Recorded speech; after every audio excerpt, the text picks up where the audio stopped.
Ladies and gentlemen, welcome to another edition of the Let's Talk Thursdays podcast, or better known as the LTT Podcast. My name is Brendan Plays. We are available on iTunes, Stitcher, Spreaker, YouTube.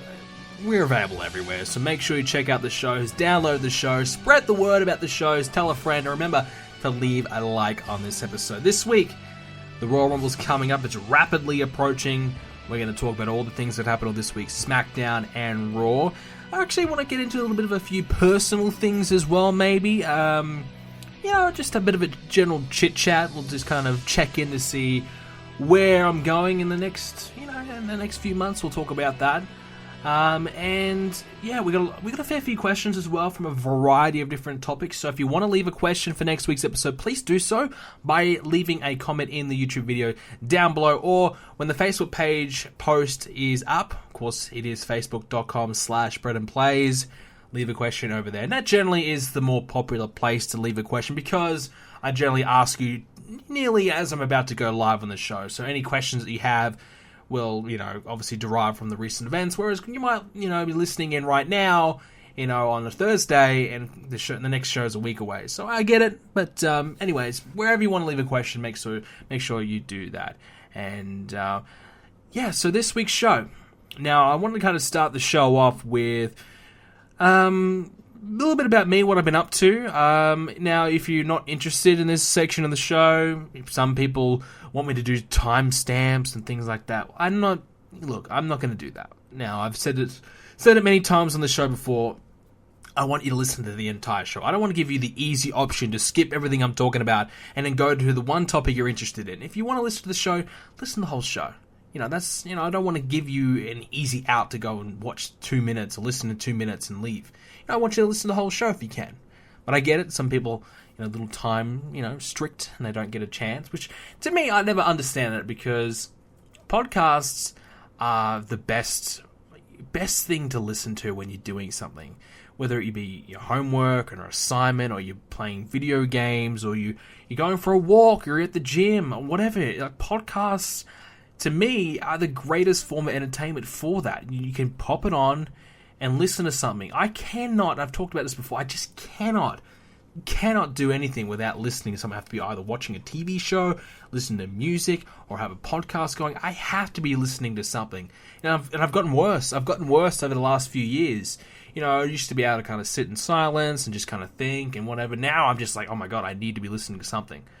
And if I'm not, well, I feel like I'm missing out. I feel like I'm not, spending my time wisely, But, so like a podcast to me, man, like, the perfect thing to have going. So that's why when people say, oh man, I can't listen to your show, I can't listen to podcasts because I don't have any time. Well, dude, whatever you're doing, like, come on, you can make time. But I get it. Some people, for example, with homework, don't like to listen to anything while they're doing homework. For me, I always liked having music on when I was doing my homework or assignments or something like that. It just kind of like gives me a way not to distract myself, but to not be 100% into what I'm doing. So like I could be doing my homework, but I also have something in the background to enjoy at the same time. So it kind of levels it out a little bit. I'm doing something shitty, which is my homework, but then I have music going or a podcast going or something to kind of, make myself, enjoy myself a little bit more. So that's kind of, my understanding there. But I guess that kind of brings me to my topic today. First things first, what am I going to do? Like, what's life for me this year? Like, I didn't really do New Year's Revolutions or anything like that, but I guess I was kind of thinking about it earlier today, and I was in the car, and I do my best thinking in the car. Now, I don't know about you guys, whenever I go on a long road trip, my best ideas for anything I do down in the car. So today was a bit of an interesting day. So my week, not so much. What I did this week was basically play video games, watch TV, started a few different new TV shows. We'll talk about that in a moment. But just kind of relaxed, man. I just didn't really do much, which was good. I'm really happy about that. I didn't really want to do much. I've been traveling. I've been away for the last couple of weeks. So to have a week at home and just spend time with myself, which I think some people aren't really able to do. And I know my girlfriend is an example of this. she has to be around someone. She has to be doing something with somebody. She doesn't like to do anything by herself. That's fair enough. But for me, I like to do things by myself. And then with other people as well. But, you know, I can enjoy life by myself. And I think that's important for a lot of people to kind of do.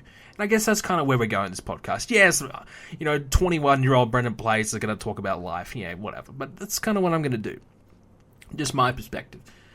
But, like, it's good to be able to spend time on your own and be able to entertain yourself and do things on your own. I think that's good, and that's what I've been doing. Like, I've been living alone at the moment. My girlfriend normally lives with me, but she's got a job, and she's living away at the moment. She's going to just be visiting every couple of weeks or so. So that's kind of where I'm at. So I'm going to be pretty much alone for majority of the year, I would say. So I have to kind of get used to being alone again. Which, you know, you might think, oh my god, you know, being alone is horrible. I feel sorry for you. No, I'm actually not looking forward to it, but it's going to be nice just to spend time by myself and just do the things I want to do. And, you know, I like to keep myself busy and I can kind of work on different things. You know, for example, videos is something I like to really sink my teeth into to keep myself busy. But yeah, so that's kind of where I'm at. But anyways, today... first time I did any kind of running or physical exercise, well, any real strenuous physical exercise since I hurt my ankle. It was probably about 3 or 4 months ago I hurt my ankle now, and originally it was just a sprain, but I really think I did something more than that, probably a partial ligament tear or maybe a fracture or something like that. I think I did something more to it, but I never got it checked out again because I'm just stubborn and I hate going to the doctor. So, first time I actually did anything on it, came in as a surprise. I actually went and did the one thing that I did to hurt it in the first place. I heard it playing indoor cricket about 3 or 4 months ago. I can't remember when. So I went and actually had another game of indoor cricket today. Now, I was actually horrible, atrocious. I played terrible. I don't think I've ever played worse in my life, but I was in the back of my mind the whole time, I'm thinking ankle, ankle, ankle. Just don't hurt yourself. Don't do too much. Just watch out for your ankle. Get through it. Just get through it. And yeah, so I guess I was just kind of not putting in 100% like I normally do when I play. I was probably, you know, putting in a good 40%. I sucked, man. I sucked. But I guess I just needed to get through it. I just needed to get through that game. Even though I was crap, I was by far the worst of my team. I was horrible. And normally I'm one of the better players in my team, surprisingly. I know that's hard to believe, but normally I'm pretty good. But yeah, I was terrible today. But I guess it was just good to kind of test myself and see where I'm at with it. It was good to kind of get through it. I think, you know, the pain wasn't really there. A slight little bit of pain, but I think more so tomorrow I'll probably be in some pain. But yeah, the first time I've kind of ever really run it, I've kind of done a little bit of a jog in it, not too much though. I kind of, not been afraid, but I've just kind of avoided really doing any of that. Just kind of, I've done a lot of walking on it, and I think that's probably been enough, really. Like, I've probably walked, you know, when I went away, for example, to Adelaide, I walked all day, and it would hurt a little bit, but I kind of got through it. I think all that walking kind of helped it, but I never really ran or did anything, because I don't really, you know, unless I'm going to the gym or playing sport, I don't really run around too much. So this is my first time really putting in and testing it, and I think I got through it okay. So I thought that was pretty good. I'm pretty happy about that. I was kind of really worried that, oh my god, I might injure it again and I could be down and out, and that would suck. That would suck big time, because when I was on crutches, it was probably like one of the worst weeks I've had in a long time, because you just feel useless. You just feel like you can't do anything, and that's so frustrating. I know some of you guys have broken your legs or you know, done whatever. You just feel useless, and that's a feeling that I hate. So, good to get through it anyways. But, and like I said earlier in the show, this is going to be just me chit-chatting for a little bit. And it got me thinking, you know, like, the next week of my life, specifically, I have an internship interview next week. It could be one of the most important days of my life, which, you know, is kind of scary and nerve-wracking, but exciting at the same time. You know, it's an interview. So it's an interview to hopefully get an internship at a sporting organization that has kind of been a dream of mine to work for or be a part of. If I get this internship, it could be the foot in the door to really set up my life going forward. And perhaps, you know, shape where I'm going to go in the future, like where my life could be going in the next maybe 5 years. So it's kind of a big thing. Now, am I confident? No. The thing is, the thing that I've got going for me, it's just an internship. So really, like, what do they really base? Like, if you're an employer, what are you really looking for in an intern? I'm not 100% sure, to be honest, but I would say, you know, someone who's really keen to do the job, someone who's really vibrant and sociable, that type of person. They don't really look at your credentials or really anything else you've done, as long as you're doing the minimum, which was, you know, my university degree, which will bring me to another point in a moment. But yeah, I'm kind of just thinking, man, like, if I get this internship, I know where my life is going to be going for at least the next 6 months. But if I don't get this internship, I have no fucking idea what I'm going to be doing with my life. None. You see, hopefully in the next 6 months, I will finish my college or university degree. We call it university, so I'm going to say university, but it's basically college, I think. So basically, I'm going to be finishing my university degree, which is 2 degrees. I'm doing a sport management degree and a business degree. So it's a double degree, and I've been doing it over the course of 4 years. And now, I've already done 4 years, but I'm doing an extra semester because I failed 3 courses or subjects or classes, whatever the word is that you want to use. So I failed 3 times. Three classes I failed. Now, why did I fail those? To be honest, I'm actually impressed that I only failed 3. I'm pretty happy I only failed 3. But why did I fail those? Basically because they were hard, you know, really. I think I can only remember failing 2. I cannot, for the life of me, remember the third. But I've gone back and I've redone 2 of them, I believe. And I only have 1 more failed course to go, which I think will be the hardest of them all. But they were just, specifically 2 of them were just 2 courses that I just struggled in, just have really no idea in, just not my expertise, or they don't really interest me. So I guess that's why I failed. But so it's kind of good that I only failed 3, but I do have to do an extra semester because of it. So if I can give you any advice, don't fail any courses so you don't have to do any extra time. But I guess it's kind of worked out okay in the long run. If I had finished my degree in November, which is where I would have finished, I don't know what I would be doing. I probably would be trying to get a real job. But now I can get this internship, finish my degree, and then I can, you know, perhaps continue to work full-time for real after my internship with the same company, or I'll have that experience to go to another company and work with them. So that's why this kind of like a big deal next week. So I'm pretty nervous for it. Hopefully I get it. If not, well, back to the drawing board, I guess. I don't know what I'm going to be doing. But I guess I got to try and figure all that out. But yeah, so it's kind of like an important week. I was going to do a summer course. Now, for all you people in the Northern Hemisphere, let me educate you for 1 second. It can be summer elsewhere in the world. Yes, I just blew your mind. People, now, this could be stereotypical, but I'm going to say Americans specifically. They live in their own little bubble. And anything that happens outside of America, they don't give a shit. But a lot of people don't really realize that if it's not 9 o'clock in America, then it could potentially be a different time somewhere else in the world. Now, you might think, well, what the fuck? Why are you saying that? Trust me, I get a lot of comments saying, why are you uploading a video? I got a comment like yesterday, like, why do you upload your videos at like 10 o'clock at night for me? Well, I hit back and said, because it's like 10 a.m. in the morning for me. So, some people just don't understand the time zones or how it works or that it actually exists. And same thing with seasons. So like when it's winter overseas, the Northern Hemisphere, then it's summer down here. So it was to be a summer course.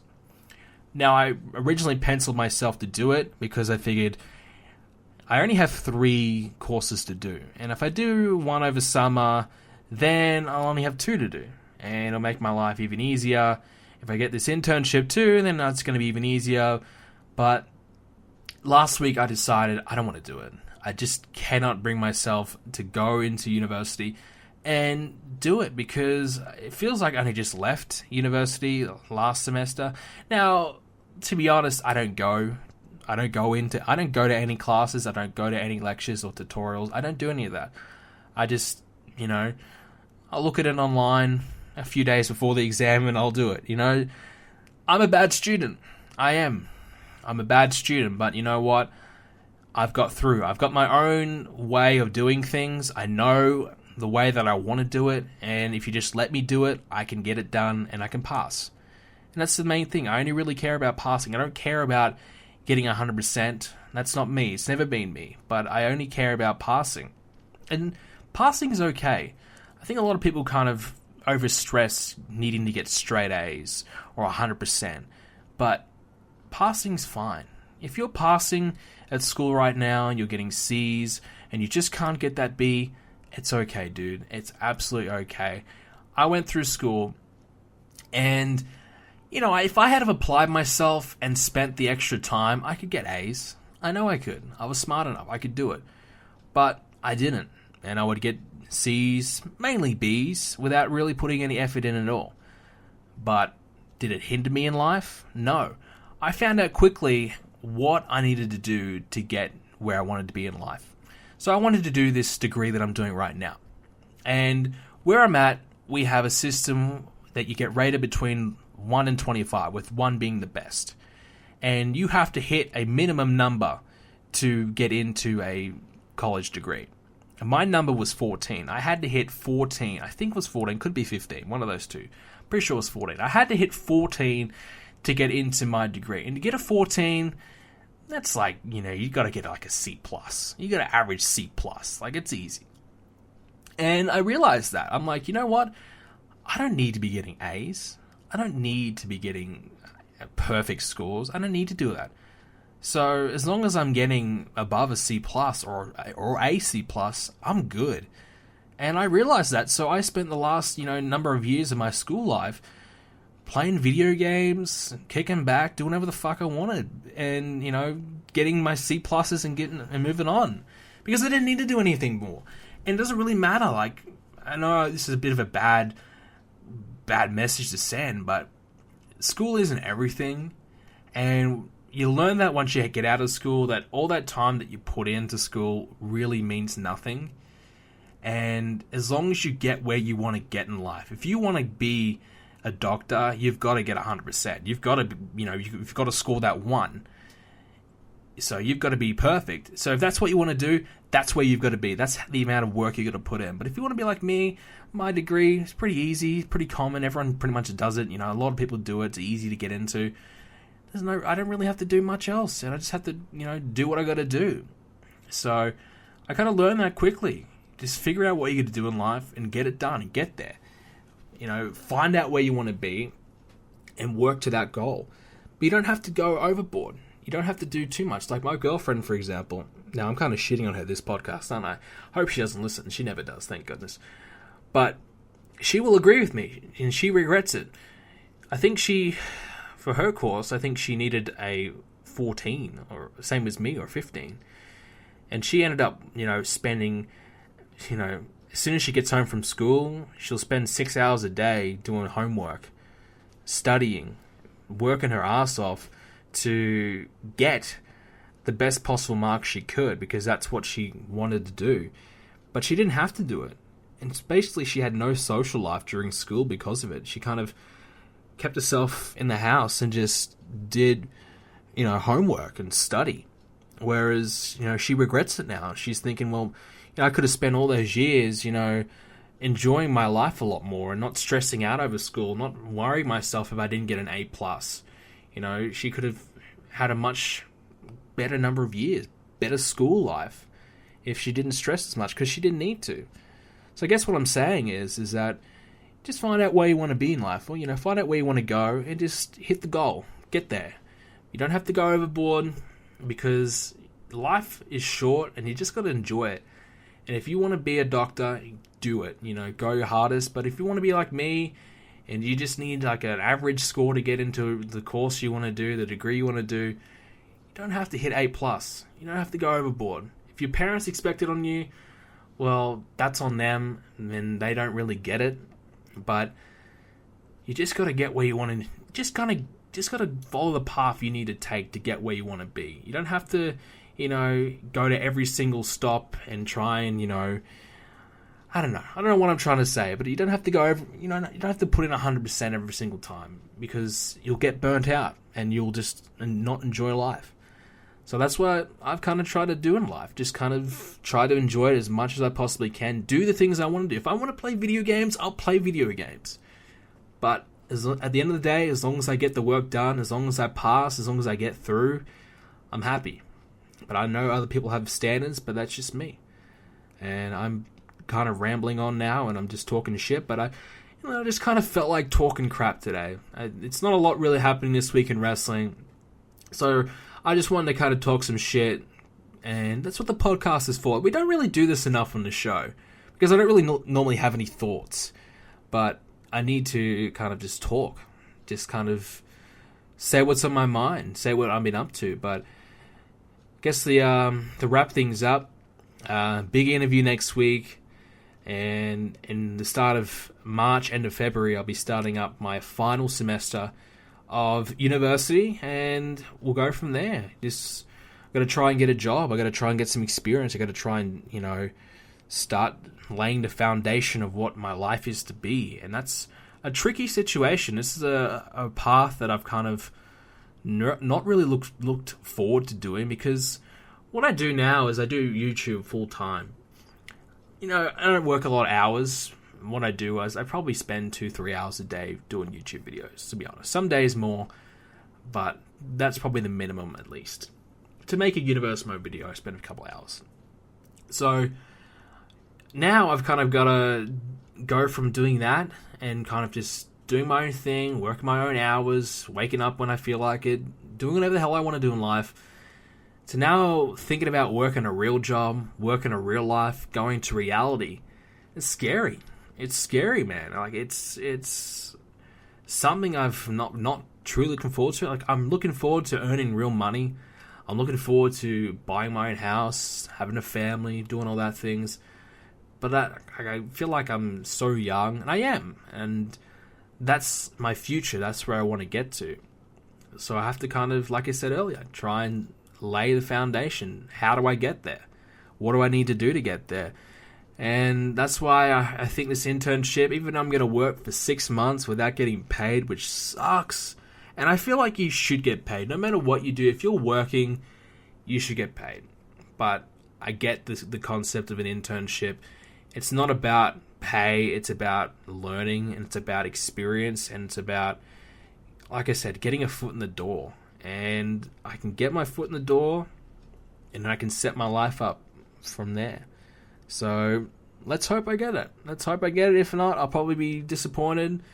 I won't cry, but I'll be sad for a day or for 10 minutes or something like that. I'm not going to really get too cut up about it, but it'll just mean that I need to find my thing. I need to find something else. If it's not going to be this, I need to find something else to get that experience. And that's the scary part. I don't like going out of my way too much to do that.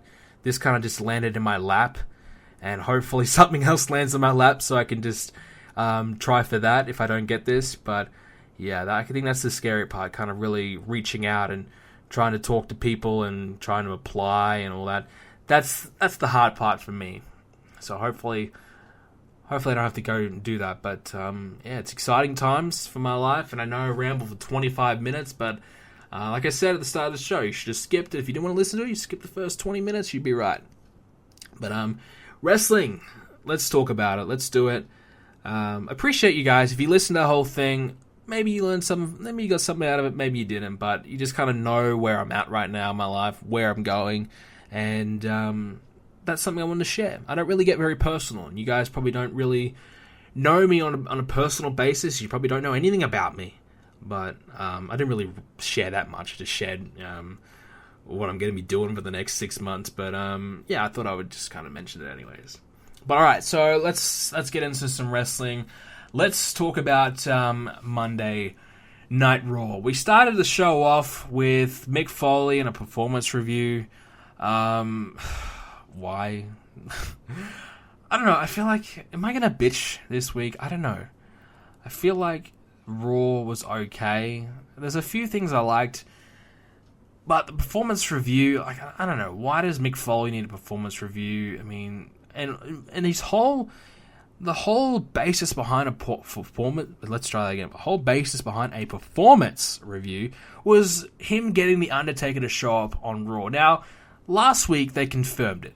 Undertaker's gonna be on Raw. We guarantee you he's gonna be on Raw. So now this week they go, oh, he may be here. We don't know. It's rumors. He could be here. Is he gonna be here? We don't know. Mick Foley, you better get him on Raw. Come on.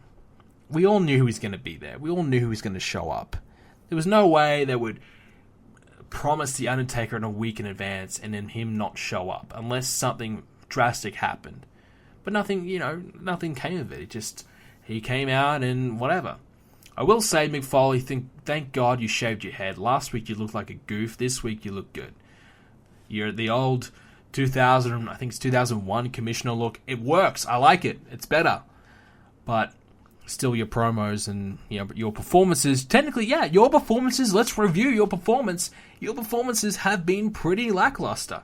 Your performance as a general manager has been pretty shit. Now, in storyline wise, the things you've done as a GM have been pretty good. Some things, like Stephanie said, was ridiculous, like putting a whole cruiserweight division up and things like that.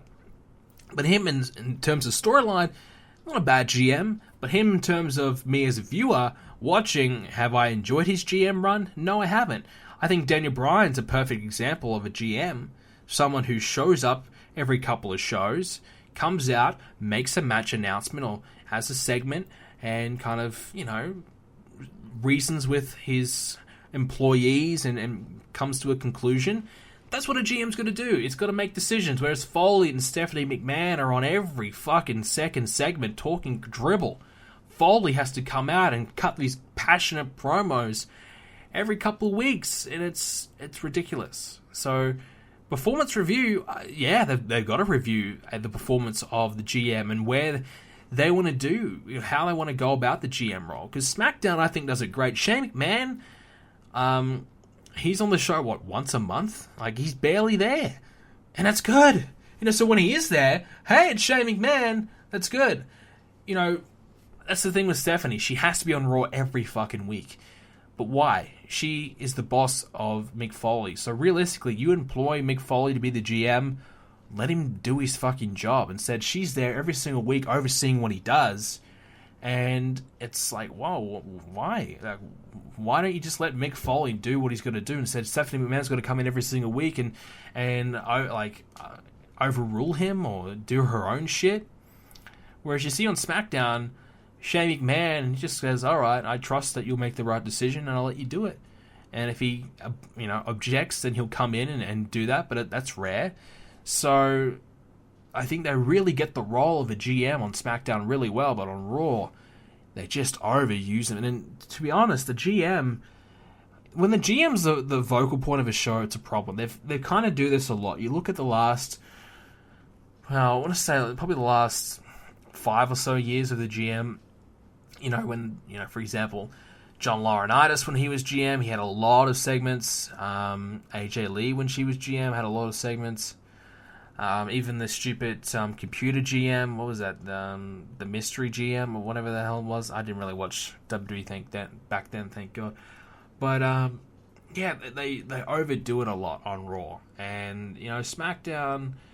Even on SmackDown, Teddy Long would come out and he'd have have a tag team match player and all that. You'd make a match or two, but that's really about it. And they kind of do it right on SmackDown. Less is more. And the GM doesn't need to be involved. We get it that he's making matches, but we don't need him to, tell us he's making every freaking match on the show. Just make them. Make them backstage and go on with it. And I don't think it really enhances the show that Foley and Stephanie out there. I know Stephanie wants to get her airtime. I know she thinks she's the star of the show. But newsflash, no one really cares about you, Stephanie. We're not really watching to see you talk shit for half an hour a show. So is it a case of we just need to fill in time? Like, this is a time filler situation? Well, if so, why don't they just, give 10 minutes of that segment to a match? Or give someone else a chance who can't even get on the show? But that would be crazy, wouldn't it? Braun Strowman quickly becoming a favourite of mine. I said it on Twitter, and a lot of you kind of agree with me as well. I'm really liking Braun Strowman. They're pushing him now, big time. He's in matches with the likes of Rollins and Reigns and Owens. He's getting segments with those guys. So he's quickly getting that push, and it's very similar to Baron Corbin on SmackDown. Those two guys kind of parallel each other. But, realistically, Braun Strowman's the fucking beast, and Baron Corbin just looks like a joke. Braun Strowman is the real deal. I really like him. I think he could be the monster that they've been looking for a number of years now. That Kane's gone, or not gone, but on his way out. Big Show's on his way out. Even Mark Henry. They're looking for that big monster guy that's good, that can, work okay, cut a decent promo.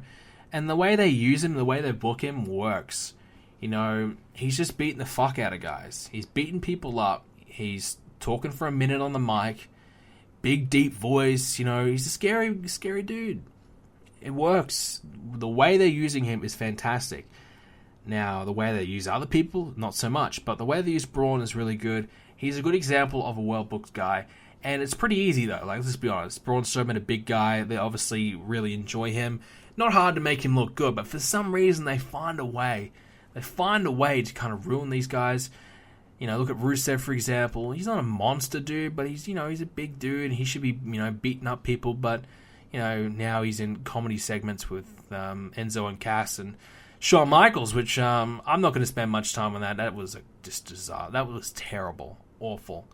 The New Day segment with Titus O'Neil, that sucked as well. Few sucky points on Raw. That was shit. But, yeah, so, look, Braun Strowman, like I said, quickly becoming a favourite of mine. They kind of teased that he might come in after The Undertaker, and he was looking at the TV. I don't think that's going to be the case. I don't see Braun Strowman in that match. I'm not sure where Braun Strowman fits into the WrestleMania plans. Wouldn't surprise me if he's just in the Battle Royal and he wins that and just throws everyone over the top rope. I like to see him get a big moment in the Rumble, throw 5 or 6 guys out, and the whole Rumble teams up to take him out. I like to see something like that, or maybe the way I see it, probably Lesnar will come in and just destroy Strowman and take him out, or Goldberg, one of the two. I see one of those taking him out, but I think having the whole Rumble gang up on him and taking him out would probably be a better idea. But yeah, so just keep Braun Strowman looking good. Just keep him looking strong and dominating everyone who comes into his way, and the crowd will soon, buy into it. I think they already are. I think he's getting over. Another guy who's getting over as well is from a completely different size, Jack Gallagher. Wow, I mean, someone in the Cruiserweight division is actually getting over. He's getting a reaction. The crowd, are liking him, getting into his character. And I've got to say, I am too. I don't really watch 205 Live. I check it out sometimes if I am bored, really. Like if I'm desperate, like, what can I watch for half an hour quickly? Sometimes I'll, flick it on. But Jack Gallagher, good to see him on Raw doing something. He hasn't done enough on Raw, and I think he needs to do a lot more on Raw, because I think he's the one guy who really is getting over. I'm still liking Neville. I think he still should be the NXT champ. Not the NXT champion.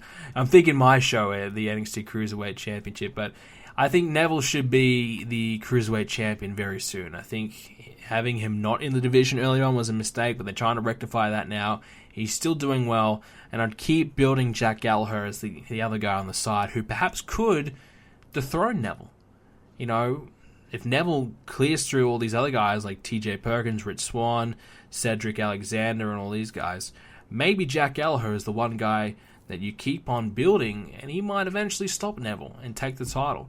And I think the crowd will probably be on board with that. So that's an option down the line. And I think Gallagher, they just got to keep showcasing him. Don't overdo it, but keep having him do these wacky things, and like he's doing all these gentleman promos. I like it. It's different and it's cool. So I'm liking his character more and more and more, and it's a shame that they never were able to do this with the Vaudevillains, and maybe they needed to be babyface. I don't know, but the Vaudevillains were, a shit show, and Jack Gallagher is kind of doing not a similar gimmick, but it's got a lot of similar traits, and he's getting it over. So clearly that gimmick can work, but just need to be tweaked a little bit. And, obviously Jack would be fantastic, and the Vaudevillains is a bit of a trio. Maybe that will happen down the line, but, so it goes to show that, that throwback character, or that, he's a gentleman, whereas the Vaudevillains are kind of throwback, wrestlers, but, it's quite similar anyways. But he's kind of making it work, and the crowd are certainly into it. Undertaker is back. He's going to be in the Royal Rumble match, and immediately I'm starting to believe the Undertaker's the favorite to win.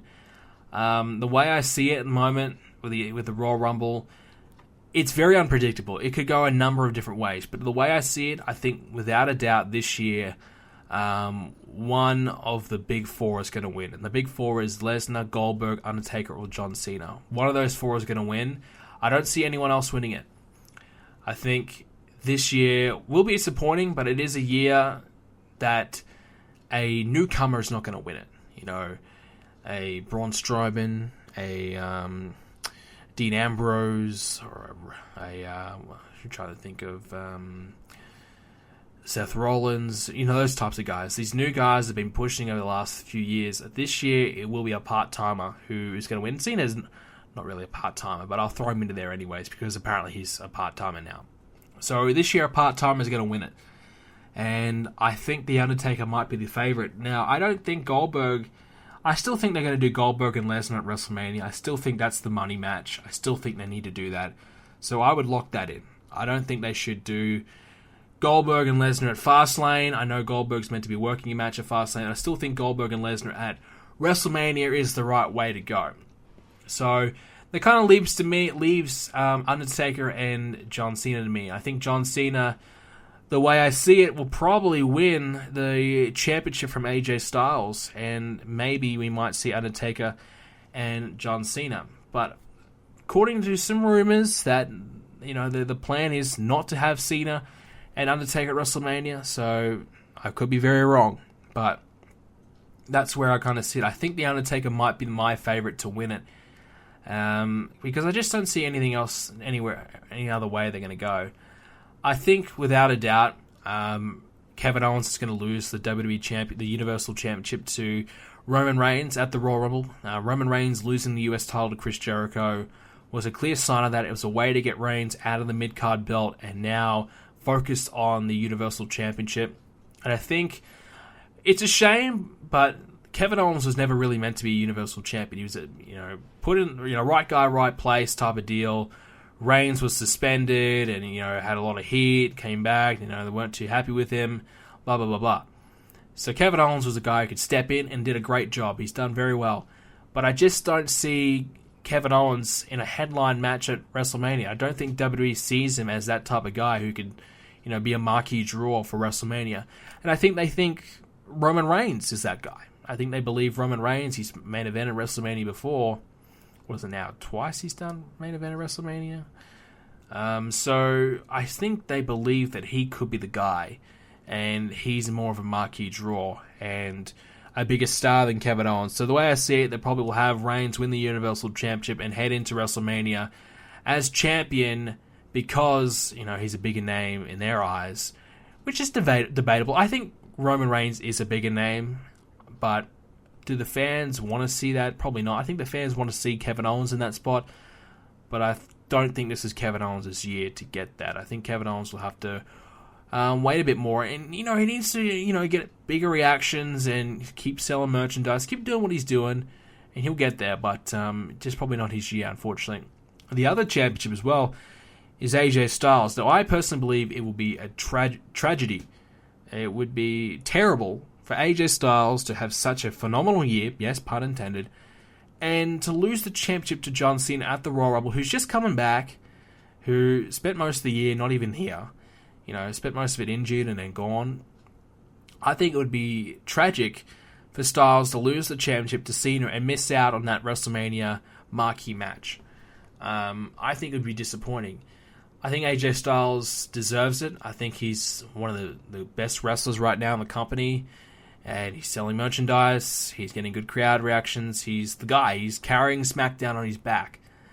So for him to miss out on that match would be disappointing. And I hope that he can hang on to the championship until WrestleMania. And maybe he drops it there to someone. But the way I see it, I think they want to give it to Cena. But I think it would be disappointing to give it to Cena. This is the championship that will tie Ric Flair's record. I think that should happen at WrestleMania. So for it to happen, I mean, the Royal Rumble is going to be a big, big pay-per-view. It's 60,000 in there. Alamo Dome? I forget, but I can't say it properly. But it's in San Antonio. It's going to be a big crowd. It's going to be a big, big show. So yeah, I mean, I guess Cena could win it there, and it would be a decent enough night, a decent enough show for him to do it. But I just feel like it's going to be shitty if Styles loses it. And just before WrestleMania, I'd want to see Styles get into WrestleMania as champion, but I feel like we might see a double change at Royal Rumble. I feel like that's where they might be going. But then, if they're not going to do Cena and Undertaker, where do they go? Do they save Cena and Styles and have the final match at WrestleMania? Do they drag that out longer? Very possible. Maybe they do, Goldberg and John Cena. It's quite possible, but yeah, I don't know. I guess it'll kind of depend on who wins the Royal Rumble, which it's up in the air. It is. The Royal Rumble is going to be quite unpredictable. There's a number of winners, which is good. This year is going to be a good Rumble. In the last 5 or so years, we've been able to kind of identify who we believe is going to win.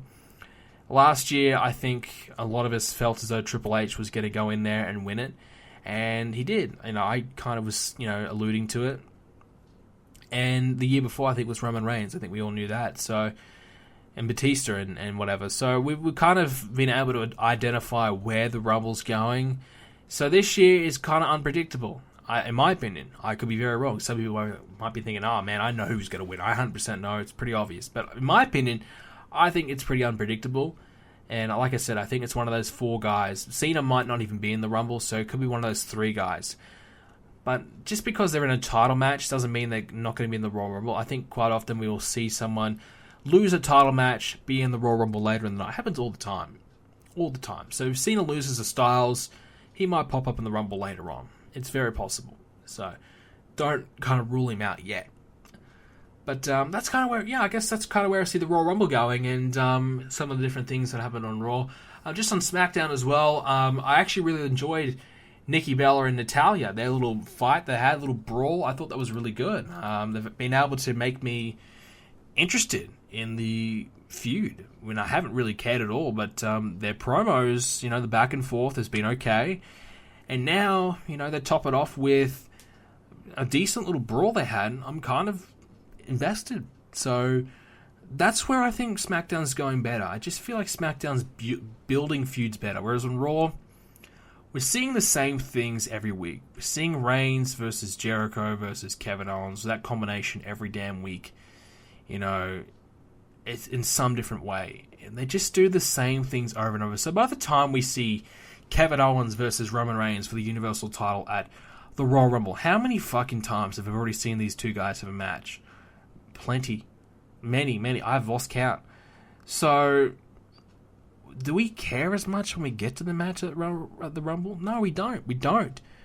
SmackDown, they do give away some of their feuds, and they're guilty of it as well.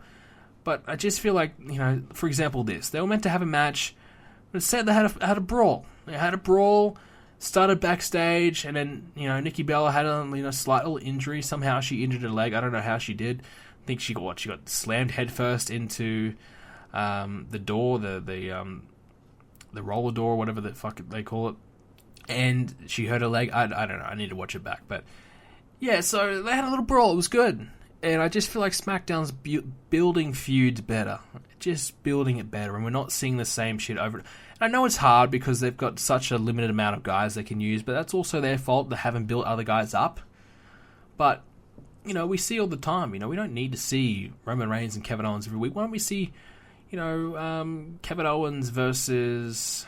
I'm trying to think. This is the problem. I'm trying to think. Mid-card guy. Whatever. Kevin Owens versus Cesaro. I know they're in a tag team feud or whatever, but whatever. Just some different matches. We don't have to have the same shit. Just because they're in two different feuds doesn't mean they can't kind of, have a match. So, Dolph Ziggler. Now, some people last week in my comments... Now, I don't know... I mean, is this the first time these people have ever watched wrestling or whatever? But some people tell me last week that Dolph Ziggler did not turn heel. Now, if you think that, you're wrong, you're crazy, and you need to be educated a little bit. Now, I know that's harsh, but I legit probably had 5 or 6 comments, people saying, Brendan, Dolph Ziggler never turned heel. So, let me explain what Dolph Ziggler did. And once I finish explaining it, you tell me at the end, did he turn heel? So Dolph Ziggler had a match. He was a babyface against Baron Corbin. And Ziggler got beat up by Corbin. He lost. A babyface, Kalisto, came in for the save. Dolph Ziggler kicks that babyface in the face. Babyface Ziggler kicks babyface Kalisto in the face. Okay, whatever. Taking his frustrations out. Maybe not a heel turn. Alright, so we're not convinced yet? Alright, next segment. Dolph Ziggler goes in the back. Apollo Crews is there. Babyface. Mojo Rawley. Babyface. Rhino. Babyface. Hey man, what the fuck was that all about? Why did you kick him in the face? Fuck you. And Dolph Ziggler says, oh, fuck you, and starts fighting Apollo Crews. Is he still a babyface? Come on, people. Really? You guys are smarter than that. So yes, he's turned heel. He turned heel, damn it. And I'm sick of people telling me he did it. This week was an even further example. He just beat the shit out of... Well, Kalisto actually beat him, but then he beat the shit out of him after later on, and Apollo Crews. So yes, I was right. Anyone with half a brain would be right that Ziggler turned heel. It's going well. It's going well. Losing to Kalisto might be thinking, wow, what the fuck, why did he lose Kalisto? Makes sense storyline-wise. Couple more losses to keep him frustrated, keep him pissed off. Then eventually that frustrations will turn into wins. So if you're worried about Dolph Ziggler, don't worry too much. He might lose a couple more matches just by shock pinfall, which is what it was, a flash pinfall win. In the next few weeks, he'll start to win, and he'll start to get that push. He's still getting pushed. Don't worry, he's getting pushed right now. But you don't have to win all the time to further a storyline. And they are furthering the storyline by having him lose, and eventually he will start to win more and more. It's just simple. It's simple. This is where they're going with this. So don't feel too, worried about him yet. And yes, he did turn heel. For all of you guys who didn't get it, didn't see it, didn't understand it, he turned heel. What's next for the American Alpha? Look, they beat the Wyatts again, and clearly this is the beginning of Randy Orton versus Luke Harper, that rivalry. These two guys will probably have a match down the line, maybe even at the Royal Rumble, to beat the shit out of each other. And then eventually Bray Wyatt will have to try and get himself involved and come between the two. And either Luke Harper or Randy Orton will turn on Bray, most likely Randy Orton, and begin that rivalry, probably heading into WrestleMania. Which I think will be fine. Orton versus Wyatt for WrestleMania? Sure, why not? That's good. Happy with that. So, it's the beginning of that. But now what's next for the American Alpha? Problem is that there's no other good teams on the show. There's the Usos, which I think they probably will visit that, and I'm happy with that. That's fine, but I think they've slightly been injured. They're kind of still getting back to 100%. Breezango, well, they beat them in, 30 seconds the other week, so that's not going to happen. Ascension, come on, really? Vaudevillains, same thing. So that's the thing with the SmackDown division. They've got a couple good teams, but then there's everyone else who are just, in the trash, scabbing food, try to salvage whatever they can, because they're going nowhere. They're doing nothing. So, yeah, American Alpha, whilst they're, the tag champs, who else is there to feud with them? That's the problem. So they might have to turn a team or start to push another team, because, yes, they'll have the Usos, but what do they do after the Usos? Yeah, exactly. So maybe they bring up the Revival. And I'd be okay with that. American Alpha versus the Revival. Why not? But I see the next round of debuts happening after WrestleMania. So maybe not yet. But very, very soon we'll start to see some different things unfold. But it kind of makes me wonder, where do they go for WrestleMania? Could be a multi-man match. That might be their solution. Multi-man matches for the tag titles. That way they can get some shitty teams in there and you don't really focus on them too much and don't really feel like you're let down too much. That probably will be their solution. Next week, Becky Lynch versus Alexa Bliss in a steel cage. Don't mind that, but I'm kind of just about sick of their rivalry. I think I'm just about done with it, so hopefully this will be the end of their rivalry. I can see them stretching out to Royal Rumble again, though. Hopefully not. And Baron Corbin beating John Cena. I read some people saying online that he buries another young talent, which is ridiculous. John Cena's back. His first match back in a fair while. Has to be the top guy to make him look legitimate and credible, even though we know it's John Cena, but he still needs to look good heading in towards his match against AJ Styles. If he lost to Baron Corbin, well, why the fuck is John Cena getting a title shot when he's not the number one, when he's not, the next guy in line? He's not the second best guy. So Baron Corbin should be number one contender, but that would make no sense. So Cena winning is fine. Corbin is fine. Hey, Baron Corbin gets a main event match on SmackDown. He's getting that slot. He's getting that positioning that he needs. Might not be winning against the top guys, but he's versing them, and that's a good thing. If you're a Baron Corbin fan, all three of you, that's a good thing for him. But in all seriousness, Baron Corbin's doing okay. I think he probably will get that main event push for the long term. I think they've got big plans for him. I said last week that I don't believe he is a WWE champion material. I just don't see it. But it could happen. But I think he's going to have to do a lot more work, and I think it's going to take a fair while to get him there. But that's pretty much the wrap-up on SmackDown and Raw this week. We still have a few different things to get into. Let's see how we've got about 10 minutes to go on the show. There's rumbles that a new GM might come in for Raw. All I have to say to that is, please, yes, let's do it. Who could it be? I mean, it could be a variety of different guys. They could bring back anyone. I mean, they could bring back someone like Sting to do it. Any old part-time, I'm sure people would love to see. So it could be anyone. It could absolutely be anyone who's under contract and wants to do it, wants to, go on the road again. But, so I think Foley's just about had it as GM. Apparently he's going to go and do the surgery still, and that might put him off TV for a fair while. So maybe they'll just do Stephanie McMahon takes over for a couple months and Foley heals up and he'll come back later, That's probably most likely what they're going to do. Mark Hunt is suing Brock Lesnar and the UFC over the scandal that was their fight. All I have to say about that is fair enough. Lesnar was doing steroids, doing drugs.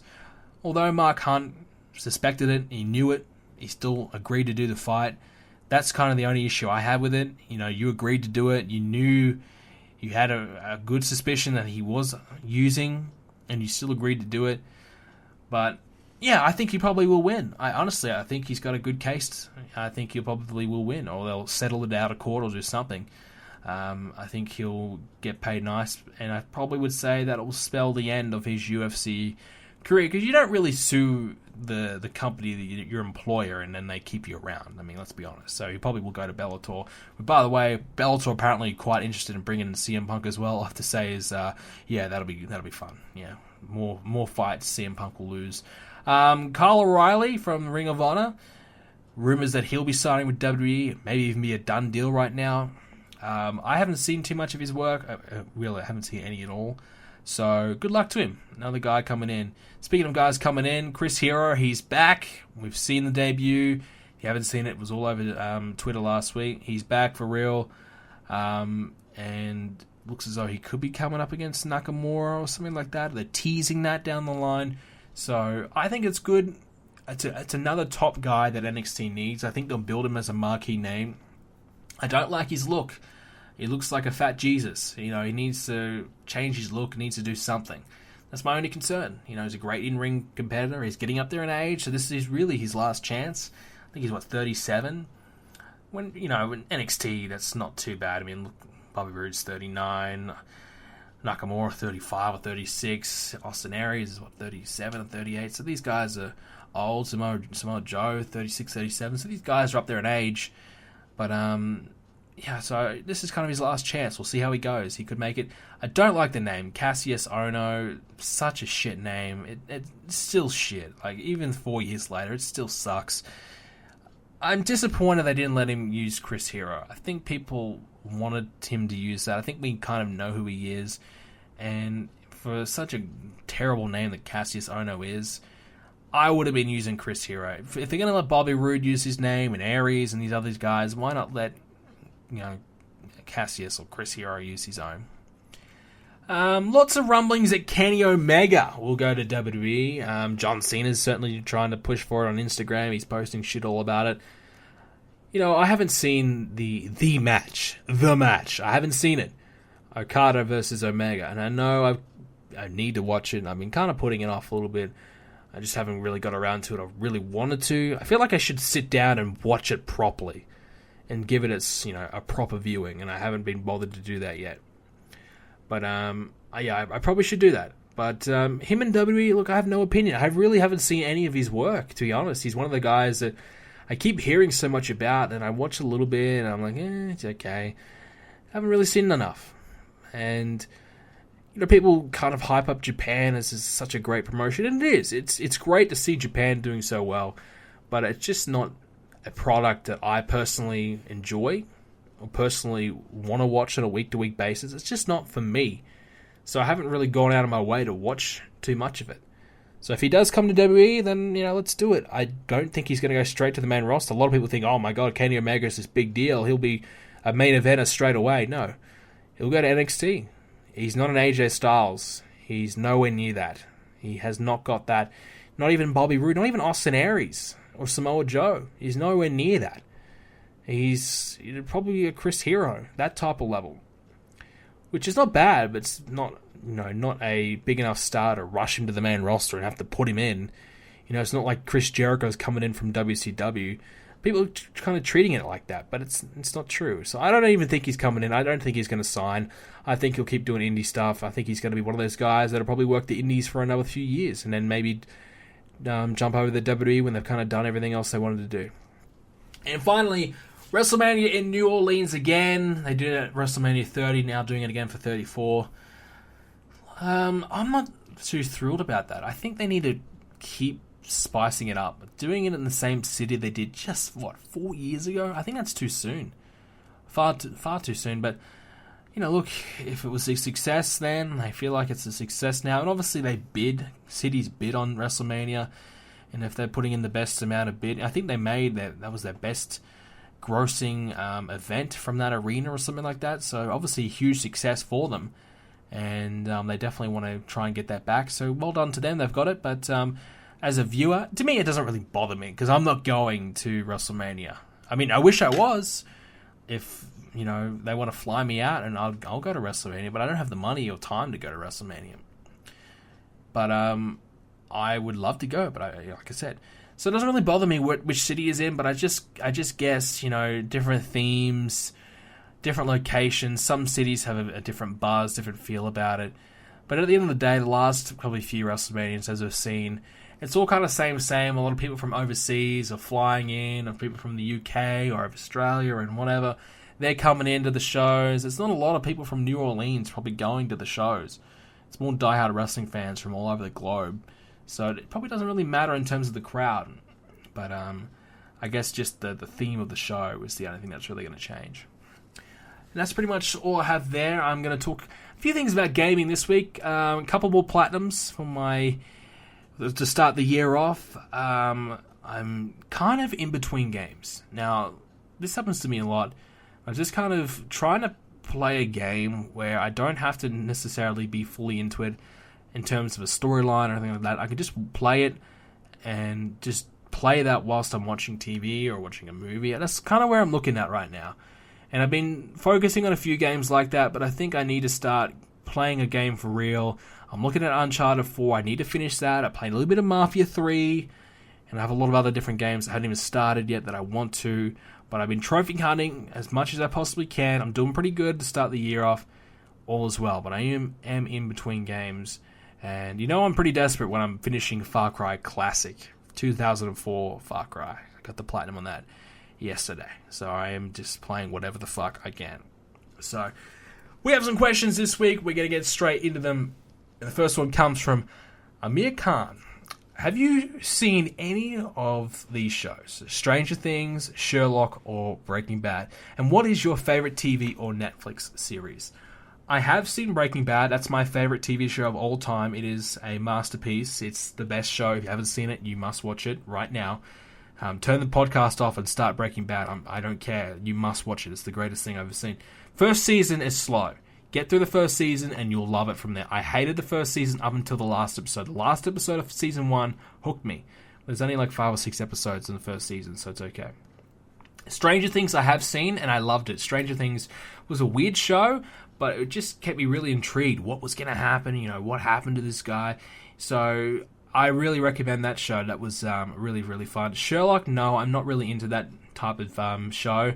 I recently finished season 1 of Travelers, which is on Netflix, and I really enjoyed it. I didn't think I would, but it's pretty cool. It's like basically people coming from the future back in time to try and save the world, and it's pretty cool. And I definitely recommend that one. I started watching a bit of an older one, Freaks and Geeks. I've nearly finished that on Netflix. I think I've got 2 episodes to go. That show is fucking great. I love it. Too bad they only did 1 season of it.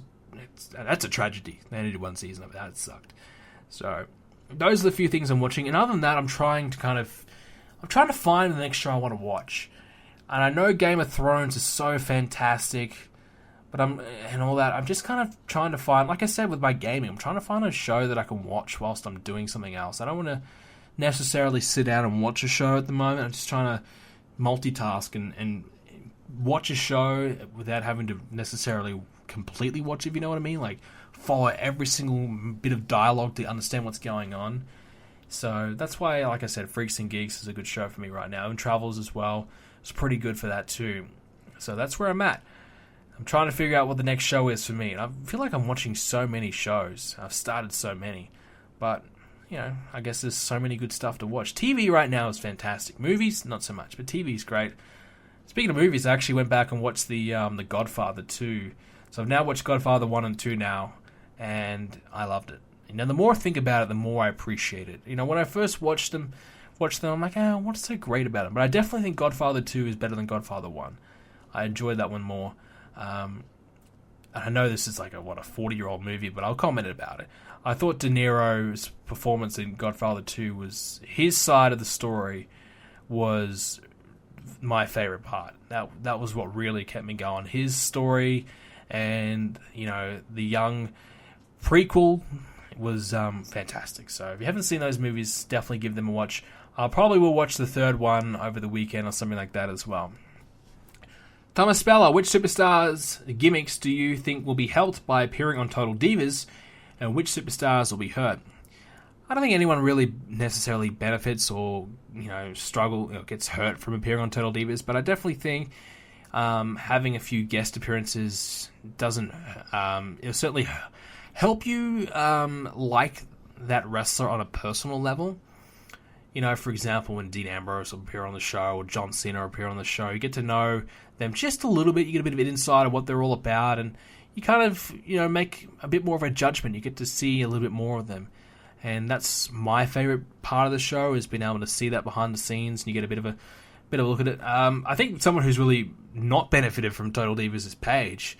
And I was thinking about it, you know, a couple of days ago, and I was thinking, does anyone really give a shit about Paige anymore? Does anyone care? I think the majority of wrestling fans have said, you know what, fuck Paige, she's done. I'm like that. You know, I don't care about her at all. If she returned tomorrow, I would not care at all. Which is a shame, because I really liked Paige a couple of years ago. I thought she was great.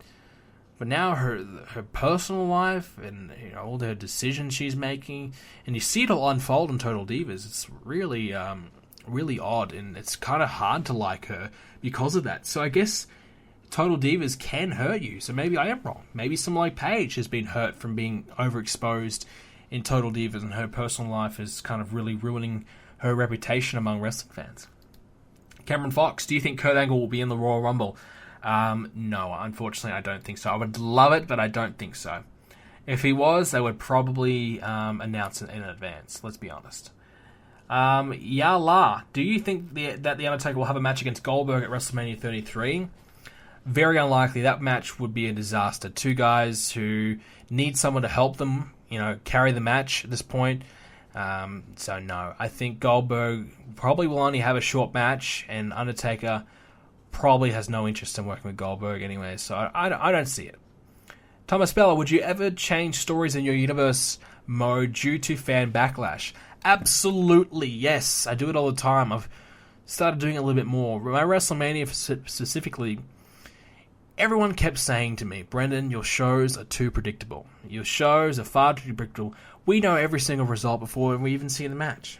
And I see it. People say it all the time to me, and I kind of got a little bummed out about it. And I was thinking to myself, well, what do I need to do to make things less predictable? And I kind of threw a few curveballs.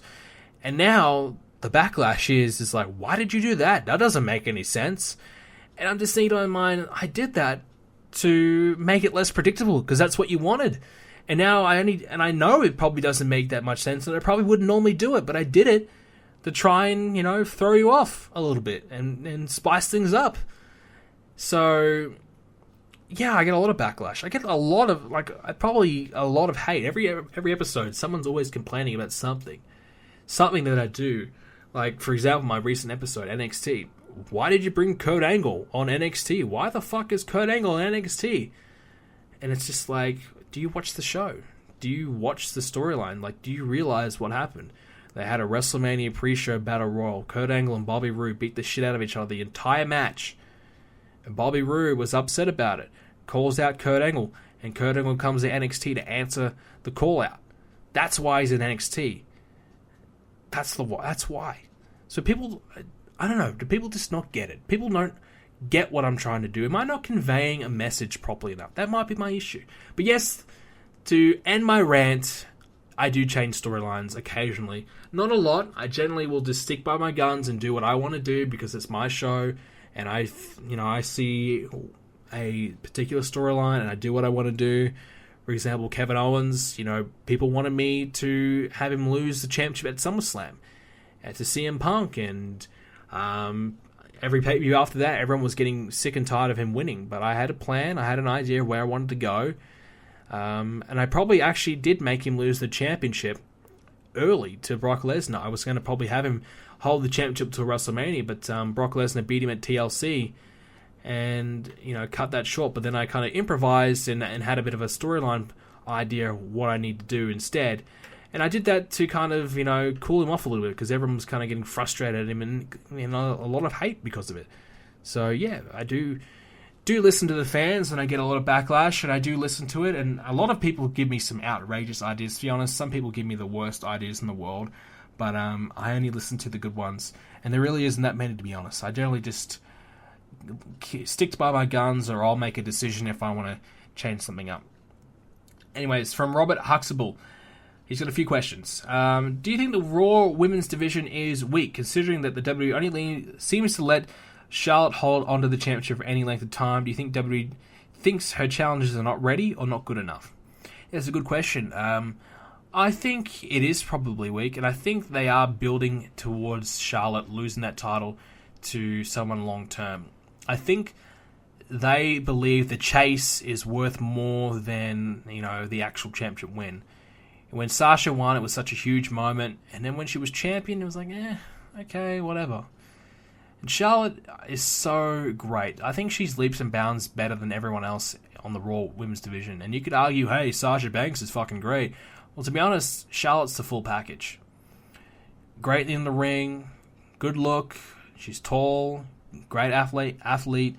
And the thing that sets her apart is that she can cut a good promo. Sasha can't talk at all. She's horrible on the mic. Terrible. Her acting is ridiculously bad. So that's the thing that I think Charlotte, just stands so far above everyone else that the WWE really has no choice but to give her the championship. I don't think they really have any other idea what to do with her apart from being champion. So, yeah, look, when the fuck is Emma going to debut? And can you name anyone else outside of those four? Nia Jax, Bayley, Sasha, and Charlotte. Is there anyone else? Alicia Fox, she's now a manager, and Did you see what she did on 205 Live? Jesus Christ, that was horrible. That was laughable. I mean, oh my God. But anyways, so, yeah, it's weak. There's only 4 women in the division, basically. And Emma's been meant to be debuting for 3 months now. So, yeah, it's weak. SmackDown, to be honest, I think has the better women's division. I mean, even though they don't have the star power, I still think they do better. The way they booked, even Nikki Bella and Natalya, I'm actually enjoying that. Alexa Bliss and Becky Lynch, not so much. I'm kind of cooled off that now. But for some reason, Naomi's not even on the show. Is she injured? I don't know. But I was enjoying her little gimmick she was doing for a while there. Carmella's got a little thing going on. It's kind of weird, but it's okay. So I'm kind of liking what they're doing with the women there. And they could even bring back Eve Marie someday. They don't even need to bring her back. I think she might be still doing a movie. I don't know.